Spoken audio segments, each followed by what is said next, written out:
আজ খুব সকাল সকাল স্নান সেরে ফেলেছি, কারণ আজ পটুর ভ্যাকসিন। আর স্নান করেই বসে গেছি চা নিয়ে, রোজ সকালের মতো, যেটা না হলে আমার একেবারেই দিনটা চলে না। আর পটুকেও স্নান করে রেডি করিয়ে নিচ্ছি, আর উনি তো হাত খেয়েই যাচ্ছেন অ্যাজ ইউজুয়াল।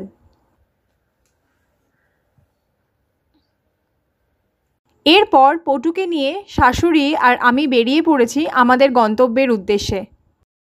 যেতে যেতে নিজেকে সেলফি ক্যামেরায় দেখে একটু ঢং করে নিলাম। ঘুম থেকে উঠে সবাইকে কতটা ফ্রেশ লাগে, আর আমাকে ছাড়ো, বাদ দাও।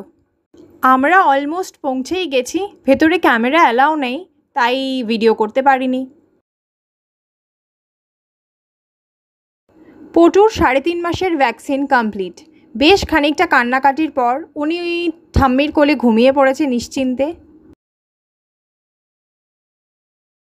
আর আমরাও শহরের ব্যস্ত রাস্তা ধরে বাড়ির দিকে রওনা দিয়েছি। বেশ খানিকটা দুপুর হয়ে গেছে। আমরা পৌঁছে গেছি, আর পটু তো ঠাম্মির কোলে এখনও ঘুমোতে ঘুমোতেই বাড়ি ঢুকছে। আর আমি মনের আনন্দে ভিডিও করছিলাম, পেছনের কাকিমাটা দেখে ফেলেছে।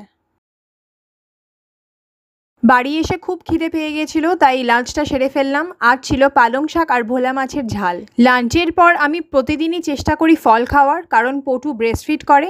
আর আজকে ছিল আমার খুব পছন্দের তরমুজ আর লাল আঙুর।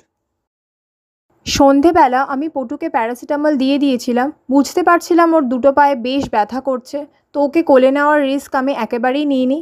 ও পুরো সন্ধেবেলাটাই ওর ঠাম্মির কোলেই ঘুমিয়েছে। আজ ডিনারে ছিল রুটি, পটল পোস্ত আর পনিরের তরকারি।